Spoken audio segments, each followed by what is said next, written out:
में क्या क्या है, कितने पेज का है? Page number 53। Okay, so nationalism in India में जो पढ़ना है, आपको पहला टॉपिक पढ़ना है first world war and Khilafat movement and non cooperation. So first topic is the first world war, first world war, Khilafat and non cooperation. Non cooperation, इसमें Rowlatt act बहुत इंपॉर्टेंट है, ठीक है, रॉवल एक्ट सबसे ज्यादा इंपॉर्टेंट है। सेकंड है डिफरिंग स्टैंडर्ड या stand with in the movement, with in the movement. Movement के अंदर जितने भी क्रांतिकारी थे, लीडर्स थे, उनकी क्या राय थी, उनकी क्या सोच थी। इसमें कुछ लोग हम लीडर्स के नाम जानेंगे, स्वराज पार्टी के बारे में पढ़ेंगे, बड़ा चैप्टर है वैसे। फिर तीसरा टुवर्ड द सिविल डिसोबीडियंस, तीसरा है टुवर्ड सिविल डिसोबीडियंस, एक मूवमेंट था ये, डिसोबीडियंस, डिसोबीडियंस। एक मेरा नोट्स बना लेना, ठीक है, नोट्स बना लेना, बहुत इंपॉर्टेंट है, ठीक है। Sense of collective belonging, NC का मतलब नॉन कॉपरेशन मूवमेंट, एनसी मतलब non cooperation movement. And fourth is the sense of collective belonging. तो टोटल 4 टॉपिक है, इसमें से मेजर जो टॉपिक है वो यही 3 टॉपिक है, यही 3 टॉपिक इंपॉर्टेंट है। 4 टॉपिक का है, मतलब 4 पेज 4 चैप्टर समझ लो, 4 चैप्टर समझ लो, ठीक है। ये ऑफलाइन वाले बच्चे भी हैं, हाँ ही नहीं रहे।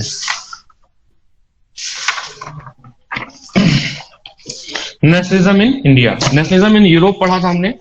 अब नेशनलिज्म इन इंडिया का क्या मतलब है, why nationalism in India and how nationalism in India. सवाल ये है कि why nationalism in India, how nationalism in India, या नेशनलिज्म से क्या मतलब है हमारा, ठीक है। सो नेशनलिज्म का मतलब होता है वननेस, यूनिटी, एकता।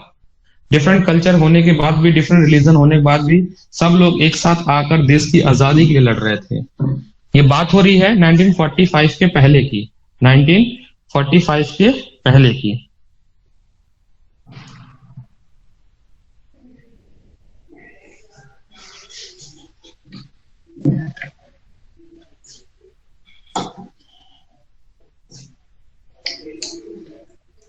बेसिकली जो ड्यूरेशन पढ़ेंगे हम इस चैप्टर में, वो 1914 से लेके 1947 तक का ड्यूरेशन पढ़ेंगे। 1914 से लेके 1947 तक का ड्यूरेशन हम इसमें पढ़ेंगे। हमारा फोकस जो रहेगा वो 1914 से लेके 1947 के बीच में क्या क्या घटनाएं घटी इंडिया में, खासकर इंडिया की बात होगी यहाँ पे। तो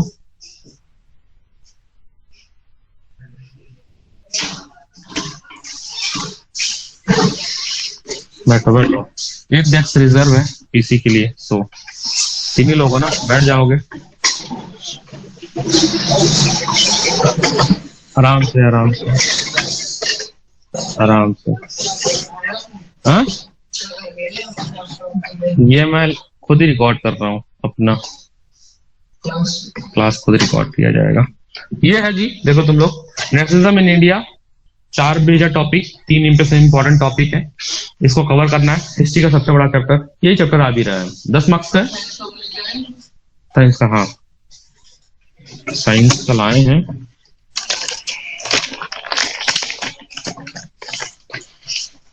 संभाल के रखना ग्रंथ, नोट्स है, अभी आधे हैं, इलेक्ट्रिसिटी का ही है, अभी थोड़ा बाकी है। इलेक्ट्रिसिटी का हाँ आधा है, अभी जहां तक पढ़ लिया वहां तक तो तुम्हें मिल जाएगा। देख लो कहां तक है, वैसे वह देख लो कहां तक। लास्ट टॉपिक बताओ क्या लिखा है इसमें, रेजिस्टेंस, हाँ तो आधा ही है, हाँ रेजिस्टेंस जहां तक पढ़े वहीं तक है। तो शुरू करते हैं ये पूरा रब करके, ये लिखना नहीं है, ठीक है, बस समझा रहे थे कि क्या पढ़ना है हमें, ठीक है। मेरे पास एक सो first topic, first world war and Khilafat movement. ठीक है, तो समझते हैं क्या चीज है ये। फर्स्ट वर्ल्ड वॉर जो हुआ था वो हुआ था 1914 से लेके 1919 के बीच में। ठीक है, इसमें इंडिया पार्टिसिपेट किया था इंग्लैंड की तरफ से, क्योंकि तब वो इंडिया नहीं था, ब्रिटिश इंडिया थी। क्या थी? British India. So British India participate किया था 1914 में। ठीक है, 19 ये जो वर्ल्ड वॉर 1 हुआ था। और इसमें इसी दौरान एक और घटना घटी थी, खिलाफा मतलब ये ऑटोमन अंपायर के एक शासक हुआ करते थे, उनको हरा दिया गया था वर्ल्ड वॉर 1 में, वो हार गए थे। ठीक है, यहाँ पे नाम दिया होगा कहीं पे, किसका? खलीफा का। हाँ, खलीफा ही है, उनको हरा दिया गया था और उनके ऊपर कुछ खास ट्रीटी, जैसे कि उनको जेल में कर दिया गया था। तो पूरे विश्व के जितने भी मुस्लिम थे, जितने भी मुसलमान थे, या जो लोग इस्लाम को सपोर्ट करते थे, क्योंकि इस्लाम के सबसे बड़े वो एक तरह से पैगंबर माने जाते थे, या जो भी उनका मतलब वो था, तो उसके खिलाफ में हर देश में क्रांति हो रही थी कि नहीं ऐसा नहीं करना चाहिए। हार गए, ठीक है, लेकिन उनकी जो डिग्निटी है, इज्जत है तो वो एक तरह से गुरु या हमारे धर्म के अनुयायी है, तो उनके खिलाफ इतनी हार्श ट्रीटी नहीं होनी चाहिए। उसी खिलाफत मूवमेंट को इंडिया में 2 ब्रदर्स थे, जो मुझे याद आ रहा है, शौकत अली, ऐसे कुछ अली ब्रदर्स थे, वो लीड कर रहे थे। और गांधी जी ने बोला कि ये सही समय है कि हिंदू मुस्लिम को एक कर सकते हैं, और क्यों ना खिलाफत मूवमेंट में गांधी जी पार्टिसिपेट। हाँ, अली इस्लाम के थे। और वो उन्होंने बोला, गांधी जी ने कहा ये सही समय है कि हमें इसमें पार्टिसिपेट करना चाहिए, क्योंकि अगर हम इसमें पार्टिसिपेट करेंगे तो हिंदू मुस्लिम सब एक साथ आ जाएंगे। तो यही चीज है। तो पढ़ते हैं, इन द ईयर आफ्टर 1919, 1919 में वर्ल्ड वॉर 1 खत्म हो चुका था। ठीक है, we see the national movement spread new area, incorporating the new social group, developing a new mode of struggle. How do we understand this development and what implication did they have? एक नया development हो रहा था, नई movement launch हो रही थी, एक नए तरीके का कह सकते हो क्रांति का दौर चल रहा था 1919 के बाद में। ठीक है, अभी भी हम गुलाम थे, है ना, 1947 में आजाद हुए ना, तो कॉलोनी का दौर था। अब आजादी का, सभी लोग आजादी के लिए लड़ रहे थे। First of all, the war create a new economic impact. यहाँ से क्वेश्चन आता है कि what are the impact of first world war, ये क्वेश्चन आता है यहाँ से। तो फर्स्ट पैराग्राफ से यहीं से क्वेश्चन बनेगा, यहाँ से क्वेश्चन बनेगा what are the impact of first world war, या हम इंडिया की बात करें या पूरे ग्लोबल की बात करें। सो यहाँ से first of all, the war create a new economic and political situation. It lead the huge increase of Defense expenditure was financed by the war loan and increased the tax, custom duty were raised and income tax was introduced. जो first world war हुआ था उसका impact ये पड़ा कि जो पैसे थे वो ज्यादातर पैसे खर्च होने लगे डिफेंस में। जो सरकार का पैसा था, उस समय भी थी सरकार, किसकी सरकार थी? ब्रिटिश गवर्नमेंट थी। ब्रिटिश गवर्नमेंट ने भारत के जो पैसे जो मेडिकल पे लगने चाहिए, जो स्कूल पे लगने चाहिए, जो कॉलेज पे लगने चाहिए, या जो डेवलपमेंट में लगने चाहिए, वो सारे पैसे कहाँ लगने लगे? अब डिफेंस में लगने लगे, हथियारों खरीदने में, टैंक खरीदने में, उस पर ज्यादा पैसा लगने लगा। साथ ही साथ महंगाई बढ़ गई। अब पैसा तो चाहिए सरकार को, तो सरकार को ये पैसा कलेक्ट करने के लिए सरकार क्या करने लगी? नए नए टैक्स इंट्रोड्यूस करने लगी। ठीक है, इनकम टैक्स लगा दी, हाउस टैक्स लगा दी, बहुत सारे टैक्स लगा दी, जिससे ज्यादा से ज्यादा पैसा सरकार रेवेन्यू ले सके आम जनता से, और उस पैसे को वॉर में लगा सके। साथ ही साथ ब्रिटिश सरकार ने बहुत सारा लोन ले लिया था लड़ाई लड़ने के लिए। उस लोन को रीपे करने के लिए भी पैसा चाहिए, और वो इंडिया के जो आम जनता थी उसके ऊपर थोप दिया गया as a form of tax. जैसे अभी पेट्रोल महंगा हुआ था ना, क्यों हुआ था? क्रूड ऑयल का दाम तो नहीं बढ़ा था? नहीं। और रीजन बताओ क्यों पेट्रोल बढ़ गया था? मोदी जी ने पेट्रोल क्यों बढ़ा दिया? अभी क्यों कम कर दिया? अभी तो हो गया ना कम, 8 रुपए 10 रुपए हो गए कम। रीजन इज दैट मोदी सरकार ने बहुत सारा पैसा खर्च किया था वैक्सीन पे। उस वैक्सीन का जो पैसा चाहिए था, वो ये पैसा जो टैक्स मिल रहा था पेट्रोल से, ये उसमें यूज किया गया, ऐसा मोदी सरकार ने कहा। मोदी सरकार ने कहा कि हम पैसा जो आपसे ले रहे हैं ज्यादा, वो क्योंकि हमारे पास पैसा नहीं है वैक्सीन बनाने की, क्योंकि बहुत पैसा लग रहा है भाई, वैक्सीन महंगी है, इतने ज्यादा लोगों को लगाना है, तो हम पैसा आपसे ले रहे हैं in the form of petrol. और कई नेताओं ने ये राय दी कि पेट्रोल जो है वो गरीब आदमी नहीं भराता है। सही बात भी है, रिक्शा वाला कहां पेट्रोल भराता है? पेट्रोल जो है वो अमीर आदमी भराता है, तो हम अमीर से पैसा ले रहे हैं और गरीबों में दे रहे हैं। ऐसे बहुत सारे बीजेपी लीडर ने कहा था। सेम वहां उस समय भी हो रहा था, 1919 में भी पैसा लिया जा रहा था as a form of tax, और जो वॉर में खर्च हुआ था पैसा, उसको रीपे करने का काम कर रही थी ब्रिटिश इंडिया, इंडिया नहीं, उस समय क्या थी, ब्रिटिश इंडिया। ठीक है,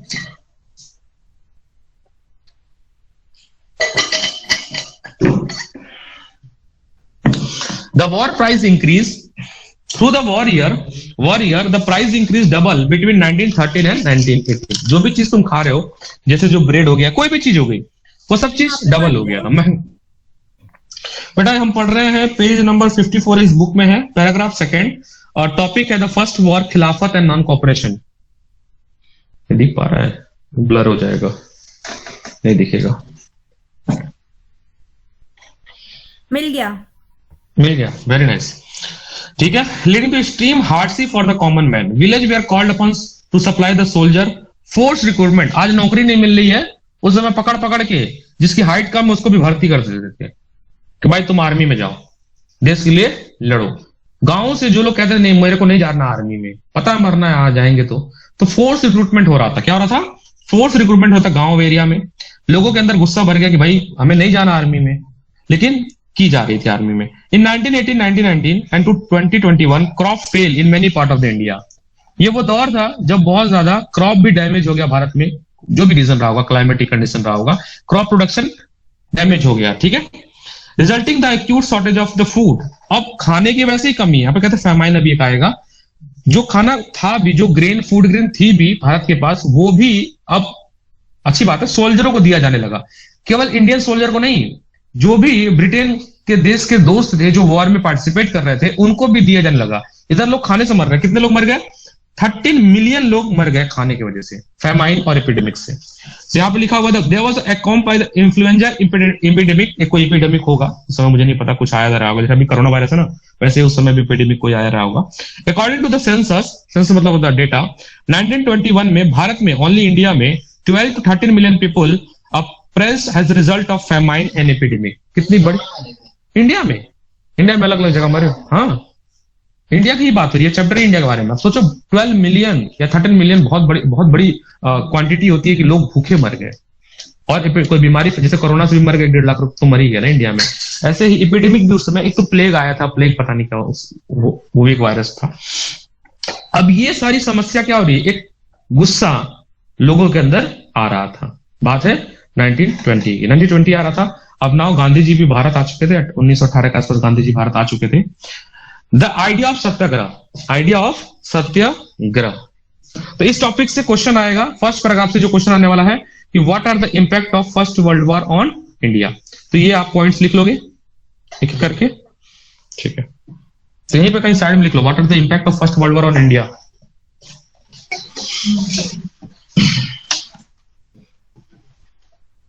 तो इसको आप पॉइंट बना के लिख लेना इस पैराग्राफ से आंसर।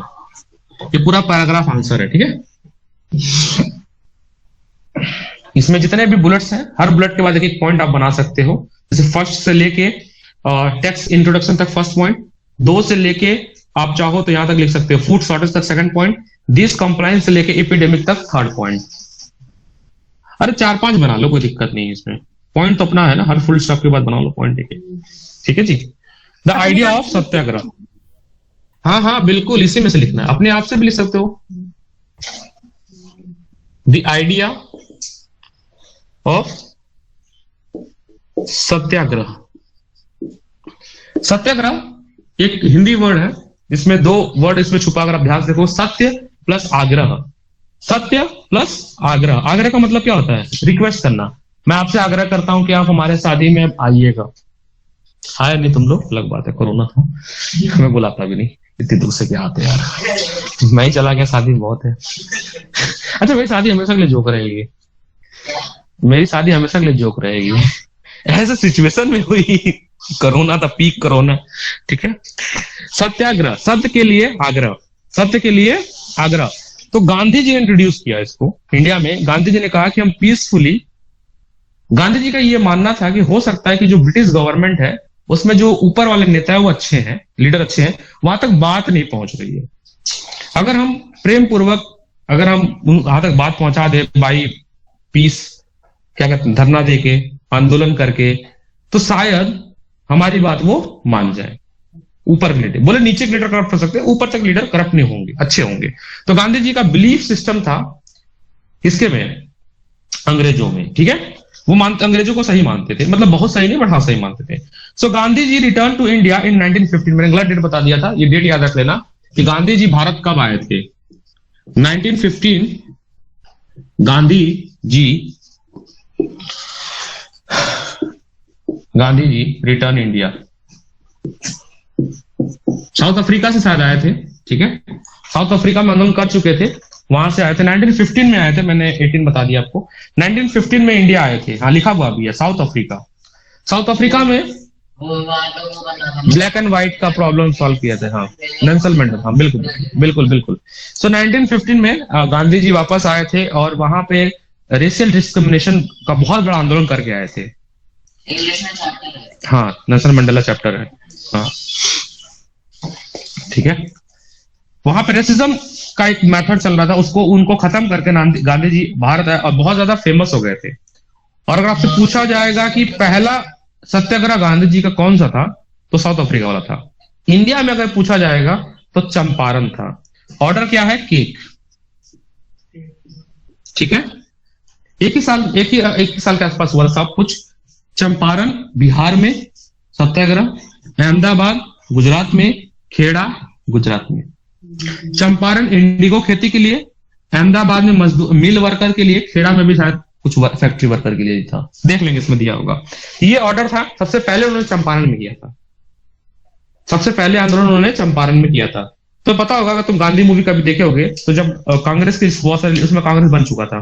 कांग्रेस कब बनी थी, कांग्रेस बन चुका था 1885 में, और गांधी जी तो काफी बाद में आए। तो कांग्रेस के जो उस समय लीडर थे, उन्होंने बुलाया गांधी जी को, अगर गांधी मूवी देखे होगे तुम, उन्होंने बोला कि गांधी जी आप बहुत फेमस है, साउथ अफ्रीका में बहुत फेमस हो गए, हम चाहते हैं कि आप ही लीड करिए, कहां पे, इंडिया में। गांधी जी ने बोला मैं करूंगा, मैं पूरा पहले घूमना चाहता हूं इंडिया। गांधी जी पूरा इंडिया घूमे, ट्रेन से जैसे भी है, पूरा इंडिया घूमे, वहां की समस्याएं देखे, और उन्होंने पहला आंदोलन अपना चंपारण में किया। पीसफुल आंदोलन, इंडिगो खेती नहीं करनी है हमको, और जो भी कॉन्ट्रैक्ट फार्मिंग थी वो सब हमें तोड़ देना है, टैक्सेस नहीं देना है, रेंट जो किसानों का है उनको मिलना चाहिए। आवाज नहीं आ रही क्या, ये कम?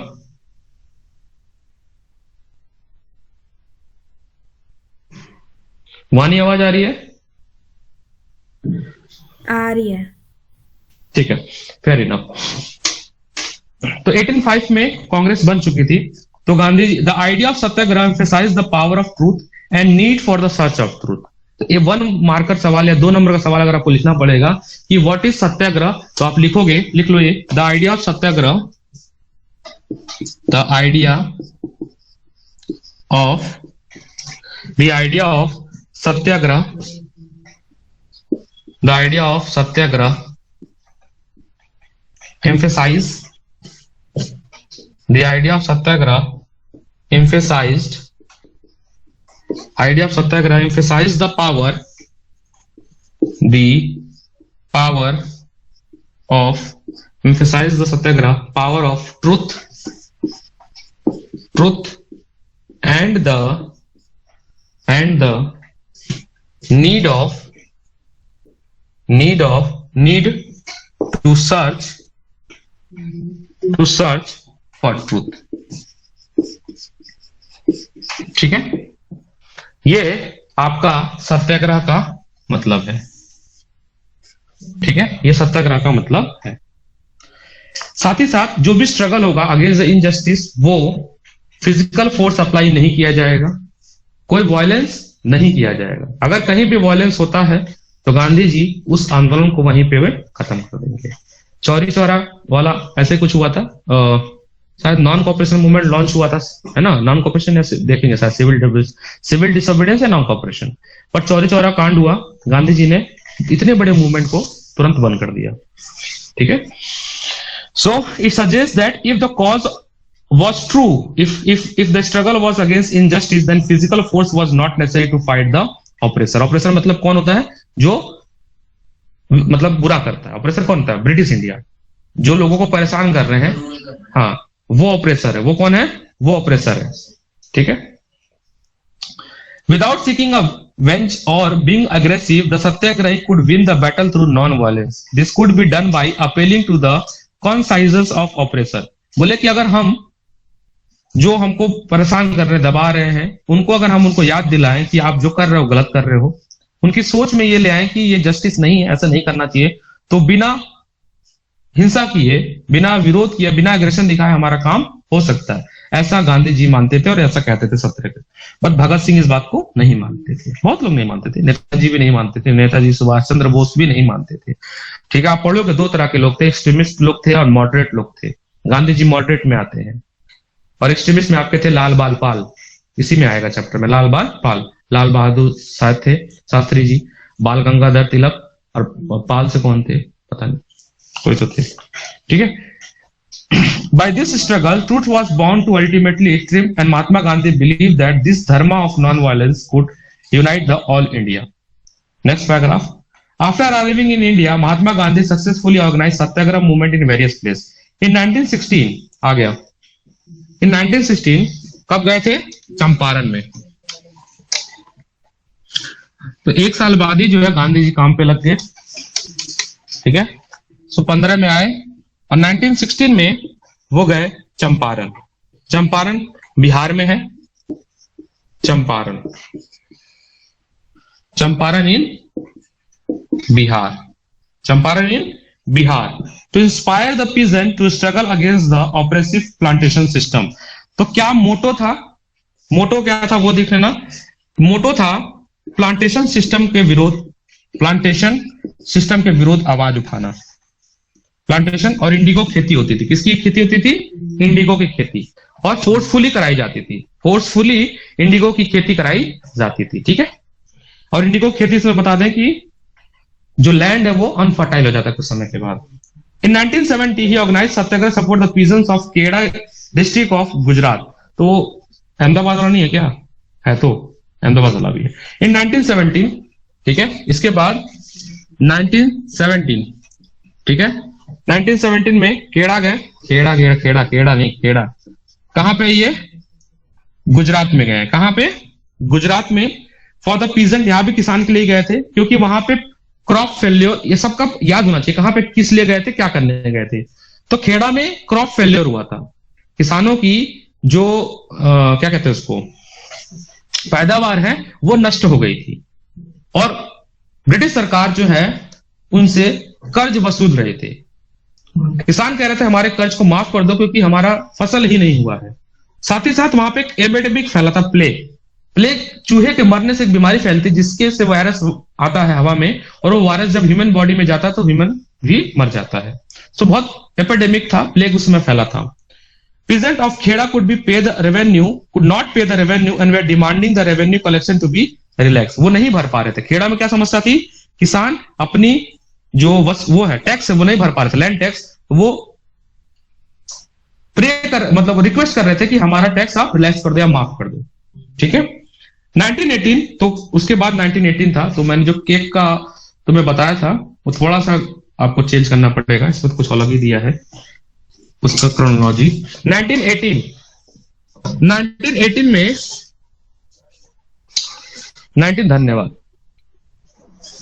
1918 में ये भाई साहब गए अहमदाबाद। बताओ, लुंगी अरे धोती वाला आदमी बहुत मेहनत करता। 1918 में भाई साहब गए अहमदाबाद। कहाँ गए? अहमदाबाद। मैं पढ़ा रहा था 9th को, मुझे बहुत आश्चर्य हुआ कि हिटलर 15 साल का था जब उसने वर्ल्ड वॉर 1 में पार्टिसिपेट किया, और जब 21 साल का हुआ तो पूरे जर्मनी पे कब्जा कर लिया था, और हार्डली 29 साल का था कि वर्ल्ड वॉर 2 में लीड कर रहा था। 29, और यहां तुम 13 साल की उम्र में पबजी खेल रहे हो।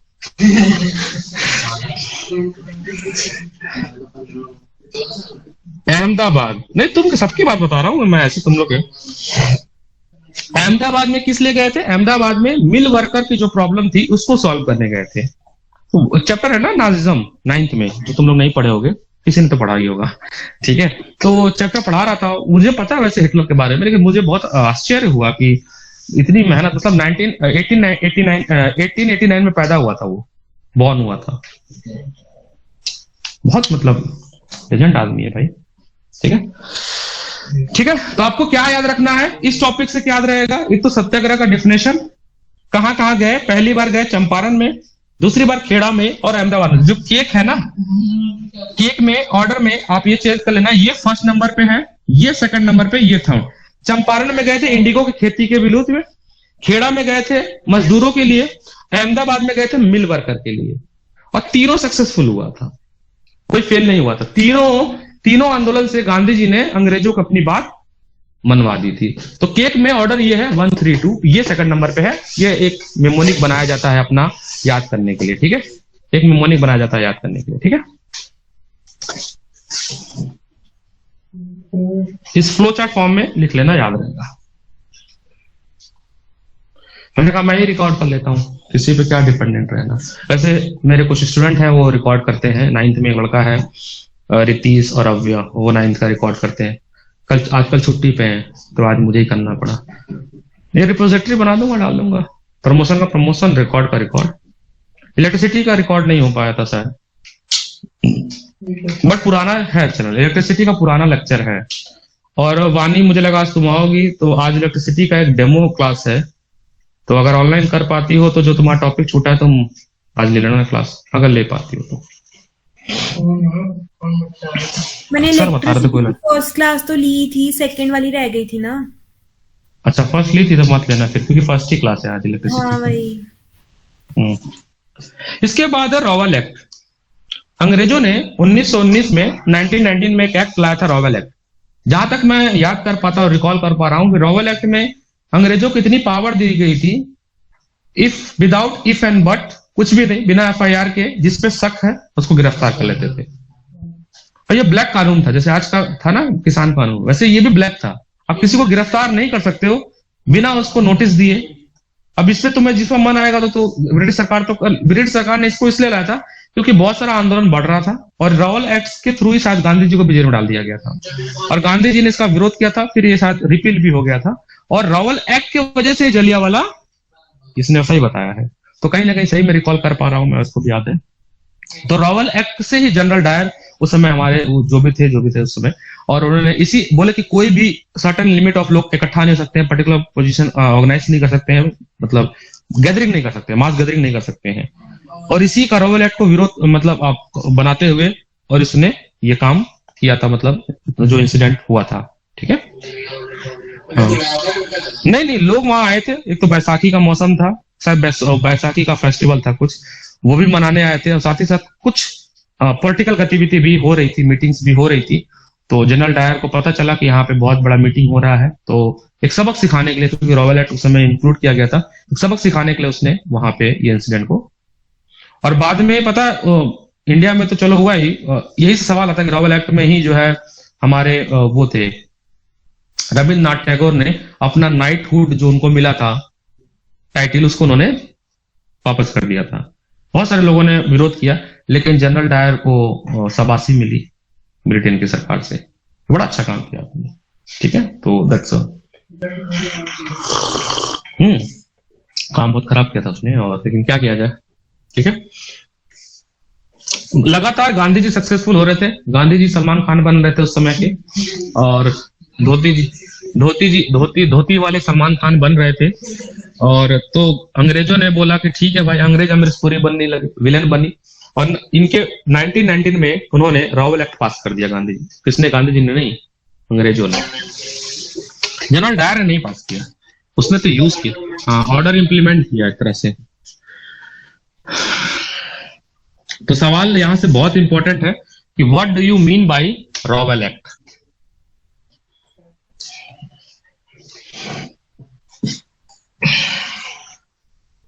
दी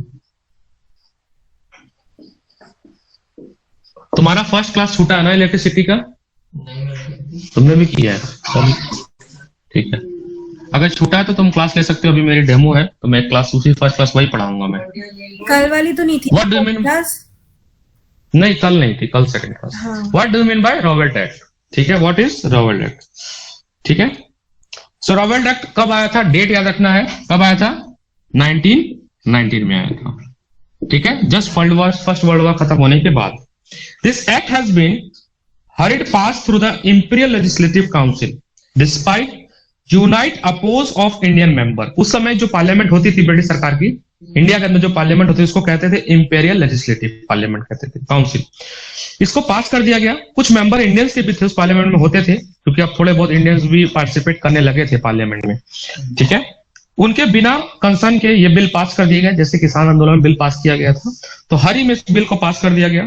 काउंसिल डिस्पाइट दैट यूनाइटेड लोग अपोज कर रहे हैं, इंडियन मेंबर अपोज कर रहे हैं, बट उसकी बात नहीं माना काउंसिल और पास कर दिया। It gave the government enormous power to repress the political activity. तो क्या था रॉवेल एक्ट, लिख लो। इट गेव, क्या कर रहे हो एकदम, इट सर गेव, कॉल आ गया था सर। तुम ना, it gave the government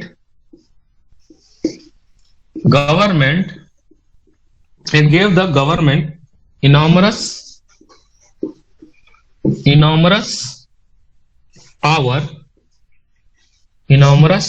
power to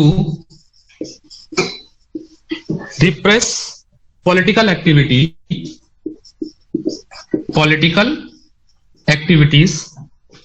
जो भी पॉलिटिकल एक्टिविटी हो रही है उसको दबाने के लिए, ठीक है, and allowed detention of political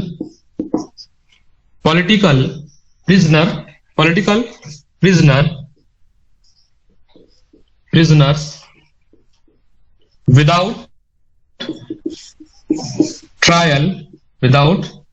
trial for 2 year। Translation reasoning में अगर आपको कंफ्यूज करेगा तो 2 ईयर की जगह क्या लिख देगा, 4 ईयर या 3 ईयर, है ना, ईयर बदल देगा। यानी ये सोचो, बिना तुम्हारे को बताए हुए, बिना कोई तुम पे आरोप है भी नहीं, और तुमको इसलिए गिरफ्तार कर लिया गया ये बोल के कि तुम जो है देश में अहिंसा फैलाने के लिए या शांति भंग कर रहे हो, और 2 साल के लिए तुम्हें जेल में डाल दिया जाएगा। यहां तक कि शायद रॉवेल एक्ट की वजह से गांधी जी ने भी हड़ताल किया था 6 अप्रैल को, और गांधी जी को भी शायद जेल में डाल दिया गया था, शायद बोल रहा हूं क्योंकि मेरे को अभी आगे पढ़ना पड़ेगा, ठीक है। मुझे याद है जहां तक ऐसा हुआ था, मुझे याद समझ नहीं आया, हाँ समझ नहीं आया ये। देखो रॉवेल एक्ट एक्ट क्या होता है, कानून, बिल, समझ लो। एक कानून ऐसा बनाया गया बेटा, मानी कि अगर आप सरकार के खिलाफ कुछ भी ऐसा काम करते हो, सरकार मतलब ब्रिटिश इंडिया के खिलाफ अगर आप कुछ भी काम करते हो जो कि उनको अपोज कर रहे हो या उनके लिए विरोध कर रहे हो, जैसे धरने पे बैठे थे किसान लोग, अगर यही रॉवेल एक्ट होता तो इन किसानों से कुछ भी पूछा नहीं जाता और इनको 2 साल के लिए जेल में डाल दिया जाता। क्यों? क्योंकि आप बीजेपी की विरोध कर रहे हो, आप सरकार के विरोध कर रहे हो, ऐसे ही लगा सकते हैं। तो बहुत ब्रूटल एक्ट था जिसमें आप बिना पूछे, क्या पता बंदा शरीफ भी हो, बट चूंकि तुमको सरकार को ऐसा लगता है कि तुम जो है पॉलिटिकली मोटिव हो, गांधी जी का सपोर्ट कर रहे हो, कांग्रेस का सपोर्ट कर रहे हो और तुम आजादी के लिए लड़ रहे हो, तो वो, या तुम कहीं मीटिंग कर रहे हो, 10 लोग खड़े होकर मीटिंग कर रहे हो, तो वो तुमको गिरफ्तार करके 2 साल के लिए जेल में डालेंगे विदाउट ट्रायल भी नहीं होने देंगे, मतलब कोर्ट में पेश नहीं होने देंगे। कोर्ट में भी तुम्हारी सुनवाई नहीं होगी, तुम अपना वकील भी हायर नहीं कर सकते हो, नहीं कहते हो talk to my advocate, talk to my advocate. तो आप ये भी नहीं कह पाओगे कि नहीं मेरे को मेरे एडवोकेट से मिलना है, बोल भी नहीं पाओगे। लिख लो बेटा, मैं पढ़ देता हूं फिर से। It gave the government enormous, मतलब बहुत ज्यादा, पावर टू रिप्रेस, मतलब दबाना, political activities and allow the detention of political prisoners without trial for 2 year. याद रखना है बस बात को।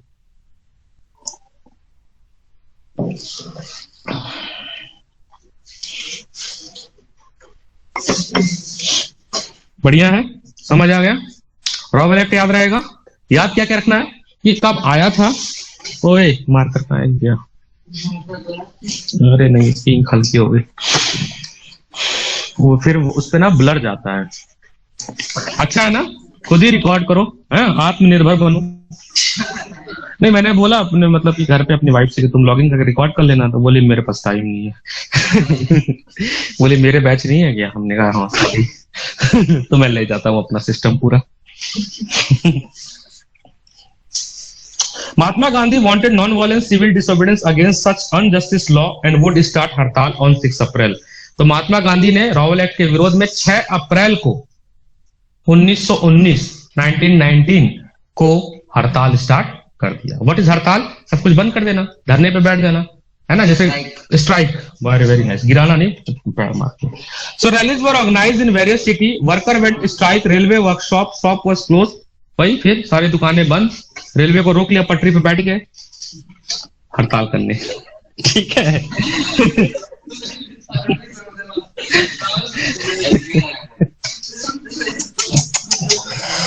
कोई नहीं। Alarmed by the popular upsurge, cut the line of communication such as railway, telegraph would be disrupted. उस समय जो भी टेलीग्राम वगैरह होते थे उसको भी काट दिया कि अब कोई, उस समय होता था टेलीफोन नहीं होता था, टेलीग्राम होता था कुछ। अरे आज वाला टेलीग्राम नहीं, पहले होता सिस्टम। जो भी कम्युनिकेशन का मीडियम था सबको डिस्कनेक्ट कर दिया गया। लोगों ने बोला कि हम नौकरी वोकरी नहीं जाएंगे, ठीक है, सरकारी दफ्तर में काम नहीं करेंगे, क्योंकि उस समय भी इंडियंस काम करते थे ना ब्रिटिश इंडिया गवर्नमेंट में। ब्रिटिश एडमिनिस्ट्रेशन ने बोला कि ये बहुत ज्यादा हो रहा है, इस बुढ़ाऊ को पकड़ो, sorry my language, Gandhi ji को पकड़ो। लोकल लीडर को पकड़ा गया, कहाँ पे? अमृतसर में। महात्मा गांधी को भी जेल में डाल दिया गया दिल्ली 10 अप्रैल को। हाँ, मेरा नेम में सॉरी बोल दिया, मैं एडिट कर लूंगा। Police in Amritsar fire upon a peaceful procession and provoke the widespread attack on the bank, post office, railway, और यहीं पे martial law was imposed and general Dyer took a command. Martial law में क्या है? Martial law is the feature of Rowlatt act. Martial law is a, जैसे Rowlatt act आया उसकी एक कैरेक्टरिस्टिक फीचर थी मार्शल लॉ। मार्शल लॉ का मतलब होता है इमरजेंसी। इंडिया में जो भी इमरजेंसी लग जाती है ना, हर जगह आर्मी वाले खड़े हो जाते हैं, कहीं भी सब दिखा को ये बंदा कुछ कर सकता है, बम होगा तुरंत शूट एंड साइड या गिरफ्तार कर लेंगे। So martial law is a characteristic feature of Rowlatt act. और जिस तरह से आज का इमरजेंसी आज के कॉन्स्टिट्यूशन में, उस समय मार्शल लॉ था। मार्शल लॉ को इंपोज किया गया, जनरल डायर को कमांड दिया गया,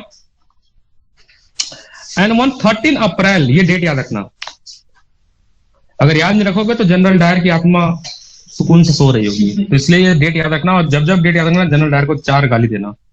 13 अप्रैल, 6 अप्रैल को हड़ताल चालू हुई, 10 अप्रैल को गांधी जी दबोच लिए गए, और 13 अप्रैल को जलियांवाला कांड हुआ, याद रखना। On that day large crowd gather in the enclose ground of Jallianwala Bagh. कुछ लोग सरकार, जब गांधी जी गिरफ्तार हो गए तो उसके विरोध में आए थे, कुछ लोग बैसाखी का त्योहार मनाने आए थे। अच्छा, एक लीडर और थे, उनकी गिरफ्तारी में सब लोग आए थे, गांधी जी के नहीं, तब इसमें नाम आएगा। Some protest against the government new repressive measure, one other had come to attend the annual Baisakhi fair. Being from the outside the city, many villagers were unaware of the martial law that has been imposed. लोगों को पता भी नहीं था कि martial law लगा दिया गया। जैसे अभी का एक होता है धारा 104, कोरोना में बहुत सारे बार बार लगाया जा रहा था, उसी के अंदर फीचर है मार्शल लॉ का। एक फीचर रॉवल एक्ट का फीचर है मार्शल लॉ। जैसे अभी कोरोना में 104 एक धारा होती है, बार बार लगाया जाए सरकार। इस धारा के अकॉर्डिंग कि आप 4 लोग कंधे पे हाथ रख के नहीं घूम सकते हैं, या 4 लोग मस्त जो है पार्टी वार्टी नहीं कर सकते हैं, क्राउड, क्योंकि कोरोना वायरस फैले। तो अभी जो है, अभी बहुत, जैसे अभी ओमिक्रॉन फैल रहा है तो शायद सिर लग जाएगा। जब 2 गज की दूरी वगैरह वो सब उसमें आता है, धारा 104 जो मुझे आता है 104 कुछ क्या, हाँ फाइन है, सरकार फाइन लगा सकती है, डांट सकती है, एक दिन के लिए जेल पे भी रख सकती है, ठीक है। तो उसी तरह से मार्शल लॉ लगा दिया गया था और जनता को पता भी नहीं था। जैसे मान लो फाइन लगा दिया गया, मार्शल लगाने पर 2000 का फाइन है, बट जब ये फाइन लगा ना, तो दिल्ली के बहुत सारे लोग जो रेडियो टेलीविजन नहीं देखते, जिनके पास फोन नहीं है, उनको नहीं पता था और उनको पे फाइन काटने लगे। फिर वो बोले भाई हमको तो पता ही नहीं था। बोले अरे भाई कल से लगा हुआ है और आपको आज तक नहीं, बोले नहीं पता है। तो काफी लोगों को वो बात नहीं पहुंच पाई। इसी तरह से जो मार्शल लॉ जब लगा कि कोई भी बंदा ऑर्गेनाइज मतलब मीटिंग नहीं कर सकता, बैठ नहीं सकता है, ब्रिटिश सरकार ने बोला था कि मार्शल लॉ लग गया है। रॉवल एक्ट के आने के बाद ब्रिटिश सरकार ने 10 अप्रैल को मार्शल लॉ लगा दिया, जब गांधी जी को पकड़ा गया। किसी ने नहीं बताया, तभी तो वहां पहुंचे। अगर बताया जाता तो लोग इकट्ठा नहीं होते। ये लिखा हुआ पढ़ो कि बहुत लोग दूसरे गांव से आए थे वहां पे मेला करने, और उनको ये बात पता भी नहीं थी कि मार्शल लॉ नाम का कोई कानून लगा हुआ है, क्योंकि पहले टेलीफोन नहीं होता था, इंटरनेट नहीं होता कि तुरंत फेक न्यूज की तरफ फैल गया। हाँ, बताया भी नहीं, मार दिया गया। ये तो पता नहीं, यहाँ पे लिखा हुआ है हजारों लोग सर मारे गए। डायर इंटर हुआ, उसने सारे जो एग्जिट पॉइंट थे उसको ब्लॉक कर दिया, and killing hundreds His objective was declared later was produce a moral effect to create in the mind of Satyagraha feeling of terror and awe. इसने कहा मतलब बोला गया कि तुमने जो काम किया वो बहुत ही क्रूर काम है। इसने जो अपनी सफाई दी, जो होता था उस समय जूरी होता था ना, कोर्ट होता था, उसने जूरी दी कि ये मैंने इसलिए किया, एक तो मैंने कानून के दायरे में रह के किया, दूसरा मार्शल लॉ को फॉलो किया, तीसरा उसने बोला कि ये एक मैसेज था कि आगे चल के कोई ब्रिटिश सरकार के खिलाफ आंदोलन ना करे। बाद में ये भी न्यूज है कि जब वो यहां से रिटायर होके गया ब्रिटेन, यहां से खत्म हुआ उसका जब ड्यूरेशन, वहां जैसे यहाँ पे इंडिया में ब्रेवरी का अशोक चक्र मिलता है, पद्म श्री मिलता है, उसको वहां अवार्ड मिला कि वाह वाह बेटा बहुत अच्छा काम, ठीक है, हरामखोर। Anyway, has the news of Jallianwala Bagh spread, बहुत दुष्ट आदमी था। Crowd took the street in many north Indian town, और ये बात फैली पूरे देश में, लोग और ज्यादा उग्र हो गए, गुस्सा हो गए। And there was strike clash between the police and attack, बहुत लोग जो है फिर जो पुलिस चौकी होती थी उसको जलाना शुरू कर दिया, इंडियंस ने जलाना शुरू कर दिया। द गवर्नमेंट रिस्पॉन्स ब्रूटल, सरकार ने भी उसका जवाब बहुत ही बुरी तरह से दिया, लोगों को ऑन द फायर मारना शुरू कर दिया। And their nose on the ground, यहां तक कि दिखाया जाता था कि जो पुलिस तक का क्या करते थे कि इंडियंस को डराने के लिए, दिखाने के लिए अपनी पावर को, नाक को सड़क पर रगड़ते हुए ले आते थे ऐसे दिखाने के लिए, तुम देखो अगर तुमने किया तो ऐसे ही तुम्हारे साथ होगा। ऐसा ब्रूटल ब्रिटिश इंडिया कर रही थी उस समय। सोचो यार कैसे आजादी मिली, लोगों ब्रिटिशर कर रहे थे, लोग को मजबूर किया गया कि सड़कों पे वो रेंगते हुए जाएं, नहीं तो कोड़े बरसाएंगे। साथ ही साथ सैल्यूट करे, सलाम करे सभी साहब को। जलियांवाला बाग के बाद भी ऐसा हो रहा था। पीपल वे आर फ्लड, लोग गांव से भाग गए थे, लोग यहाँ तक कि बहुत लोगों ने पंजाब को छोड़ के दूसरे देशों में, दूसरे जगह चले गए, जिसमें एक जगह है गुंजरवाला पंजाब, जो कि इस समय पाकिस्तान में है। Where bomb seeing of violence spread, Mahatma Gandhi ने जो मूवमेंट लॉन्च किया था, जो हड़ताल लॉन्च किया था रॉबर्ट रेड, उसको बंद कर दिया क्योंकि हिंसा हो रही थी, ठीक है। While the Rovell Satyagraha had been widespread movement, it was still limited mostly to the cities. अब यहां सवाल एक आता है इस पैराग्राफ से कि why Rovell Act movement is limited only town area only. City तक ही क्यों लिमिटेड था, गांव में यह आंदोलन क्यों नहीं पहुंचा, यहां से क्वेश्चन आता है। The explanation is this paragraph. Mahatma Gandhi, क्योंकि बहुत सारे ये जब तक ये आंदोलन चला, ये तो बहुत जल्दी बंद हो गया, जब तक ये आंदोलन चला गांव तक पहुंच ही नहीं पाया था ये आंदोलन, उसके पहले गांधी जी ने बंद कर दिया। ये भी एक रीजन था, communication gap. Mahatma Gandhi now felt the need to launch a more broad based movement in India, but was certain that no such movement could be organised without bringing Hindu and Muslim closer together. साथ ही साथ रॉवेल act के दौरान हिंदू मुस्लिम भी साथ में नहीं लड़ रहे थे, ये भी एक रीजन था, इसलिए वो फेल हो गया या नहीं पहुंचा। ये पूछा था कि भाई रॉवेल एक्ट फेल, आंदोलन फेल, रॉवेल एक्ट नहीं, आंदोलन फेल हो गया, आंदोलन एक्ट नहीं फेल हुआ, आंदोलन फेल हो गया। तो ये सवाल यहां से आता है। अब गांधी जी, बंद करना मतलब फेल ही होता है ना। अब गांधी जी की फिलॉसफी थी कि वो आंदोलन को चालू और बंद, चालू बंद करते थे, ऑन ऑफ करते थे। रीजन ये था, वो ये कहते थे अगर लगातार आंदोलन चलेगा 1 साल 2 साल तो लोग थक जाएंगे और फिर उनका मन हट जाएगा आंदोलन से, तो ब्रेक देके फिर आंदोलन करो। तो गांधी जी ने बोला ये तो हिंसा हो चुकी थी, अब Gandhi ji next triggering point खोज रहे थे, नेक्स्ट ऐसी कोई मुद्दा खोज रहे थे कि फिर हिंदू मुस्लिम को एक यूनाइट कर सके और आंदोलन लॉन्च करे, और उनको मिल गया मुद्दा खिलाफत इशू। तो सवाल आएगा व्हाट इज खिलाफत इशू, ठीक है।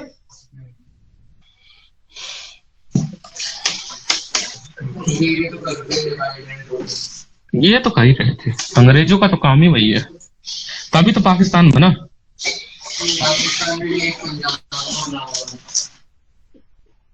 ठीक है, सो बट गांधी जी को ये बात समझ आ चुकी थी कि हम ये आंदोलन तभी, आगे चल के कोई भी आंदोलन करना था हम स्ट्रॉन्ग तभी कर सकते जब हिंदू मुस्लिम को एक साथ कर पाए। But he was certain that no such movement could be organised without bringing Hindu Muslim closer together. One way of doing is he failed to take a Khilafat issue. क्या था खिलाफत इशू?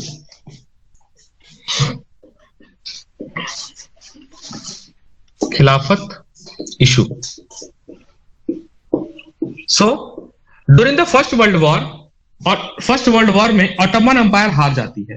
ऑटोमन अंपायर के राजा होते हैं खलीफा, इस्लामिक वर्ल्ड के मालिक खलीफा होते थे। खलीफा को उनकी जो पावर छीन ली गई और खलीफा को जो है जेल में डाल दिया गया, ठीक है।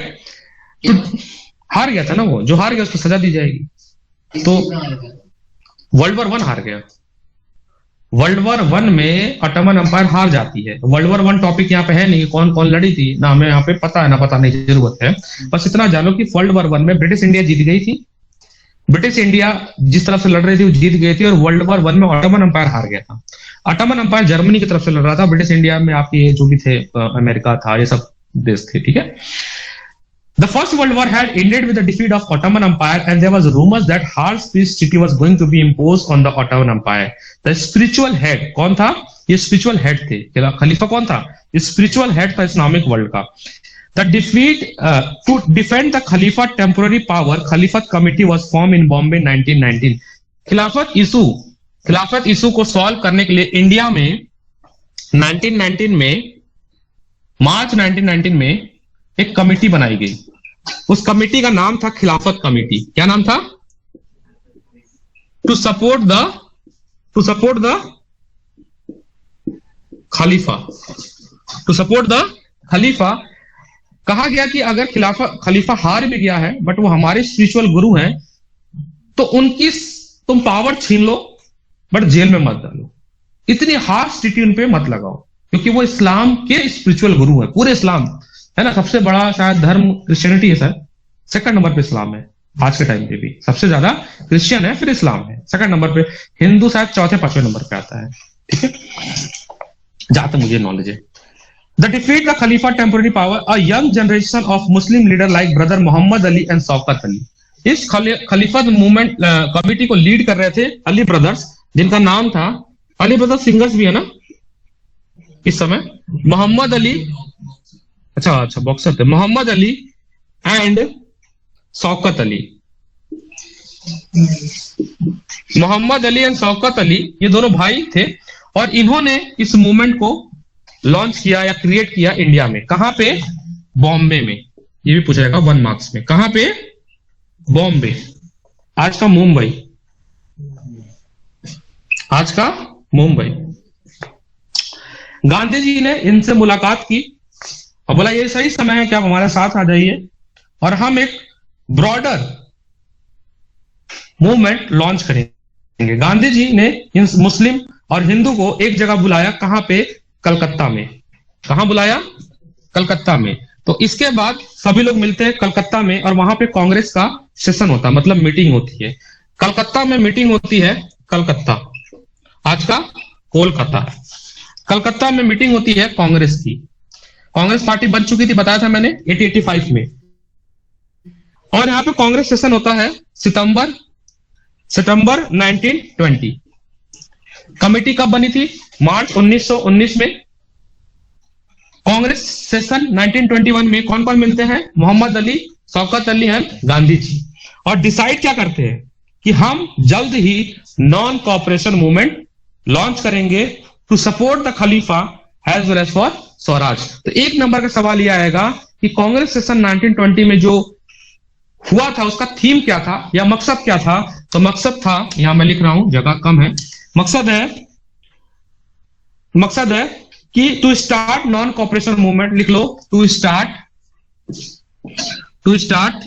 Non corporation movement, NCM short form में कहा जाता है, non corporation movement in support of